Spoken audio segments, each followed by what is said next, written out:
അതെ, അള്ള ശിഫയാക്കും. പ്രയാസപ്പെടണ്ട, വിഷമിക്കണ്ട, അള്ളാന്റെ കാവലുണ്ടാകും.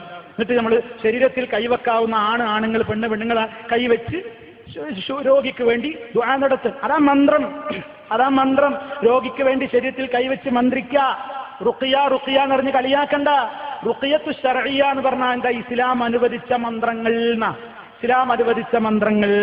രോഗിക്ക് വേണ്ടി വേറൊരാൾക്ക് നമ്മൾ കൈവച്ച് പ്രാർത്ഥിക്കുന്നു.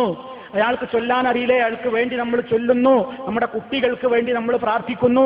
കുട്ടികൾക്ക് കണ്ണേറ് ബാധിക്കാതിരിക്കാൻ, കുട്ടികൾക്ക് പ്രയാസങ്ങൾ ഇല്ലാതിരിക്കാൻ മഹാനായ നബി സല്ലല്ലാഹു അലൈഹി വസല്ലം ഹസൻ ഹുസൈൻ എന്നീ 2 പേരമക്കളെ മാറോട് ചേർത്ത് പിടിച്ചിട്ട് പറഞ്ഞു, മക്കളെ, നിങ്ങൾക്ക് രണ്ടാൾക്കും വേണ്ടി ഞാൻ അള്ളാഹുവിനോട് കാവൽ ചോദിക്കുന്നു.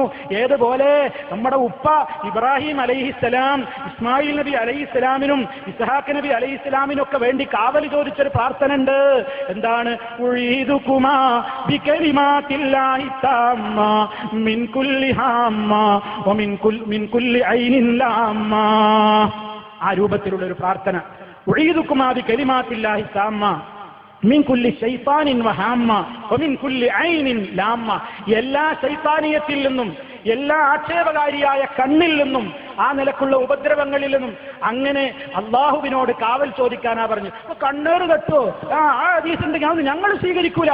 കണ്ണേറ് കെട്ടുന്നുള്ള ഹദീസോ തോട്ടിലേക്ക് വലിച്ചെറിയും. ഇവനെ പിടിച്ച് വലിച്ചെറിയാന്നല്ലാതെ അള്ളാന്റെ റസൂല് പഠിപ്പിച്ചൊരു ഹദീസ് ഒരാൾക്ക് വലിച്ചെറിയാൻ പാടുണ്ടോ എന്ന് വിചാരിച്ച് കണ്ണേറാണോ എന്ന് പറഞ്ഞ് ബേജാറായിട്ട് കണ്ടതൊക്കെ കണ്ണേറാണ്. അതുകൊണ്ട് എന്ത് വേണം? കരിങ്കണ്ണാ നോക്ക്.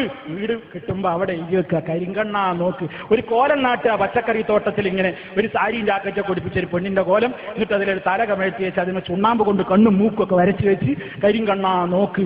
ഇങ്ങനെയുള്ള പരിപാടിയൊന്നുമില്ല. ഇസ്ലാം പഠിപ്പിച്ച രൂപത്തിൽ അംഗീകൃതമായ കാര്യങ്ങൾ ചെയ്യുക. അതിനെന്തൊക്കെ ഹദീസുകൾ പറഞ്ഞോ അതൊക്കെ ഇസ്ലാമികമായ കാര്യങ്ങളാ. ഇല്ലാത്തതൊന്നും കൊണ്ടുവരാൻ പാടില്ല.